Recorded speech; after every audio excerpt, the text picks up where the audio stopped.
පස්සේ ලංකාවට ආවයින් පස්සේ ඕගොල්ලන්ට උදව් කරන්න අපි ඕනි. ඒ උදව් කරන එකෙත් ඕගොල්ලා මැදිහත් කරුවන් විදියට මේ ශ්‍රමික සංගම් පාවිච්චි කරන්න අපි බලාපොරොත්තු වෙනවා. දැනට ඕගොල්ලන්ට අපි මේ රටේ විදේශගත ශ්‍රමිකයන්ට ලක්ෂ 100ක ණයක් දෙනවා. ගෙවල් හදාගන්න. ලක්ෂ 25ක ණයක් දෙන ඕන දෙයක් කරන්න. අඩු පොලියට. ගොඩාක් අඩු පොලියට දෙන්නේ. රට යන්නත් ණය දෙනවා. ලංකා බැංකුව එහෙම බැංකුව රට යන ඒවලටත් ඕනි කරන ණය මුදල් දෙනවා. අපේ විගමනික ශ්‍රමිකයන්ට උදව් කිරීමක් වශයෙන්. ඊට අමතරව ප්‍රධාන දේ තමයි ඕගොල්ලන්ව හැමදාම රට යවන්න අපිට ඕන නැහැ. විශේෂයෙන්ම කාන්තාවෝ.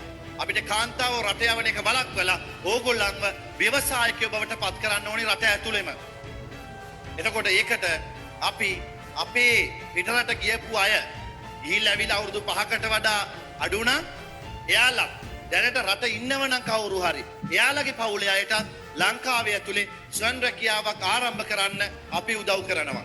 එතෙන්දී අපි බලාපොරොත්තු වෙනවා ඕනම කෙනෙක් ස්වයං රැකියාවක් කරන්න කැමති නම් රට ගිහින් ආපු කෙනෙක් රට ගියපු කෙනෙක් ඉන්න පවුලක කෙනෙක් මේ මෙතන ඇවිල්ලා ඉන්න අනිත් අයගෙන් හරි කමක් නැහැ.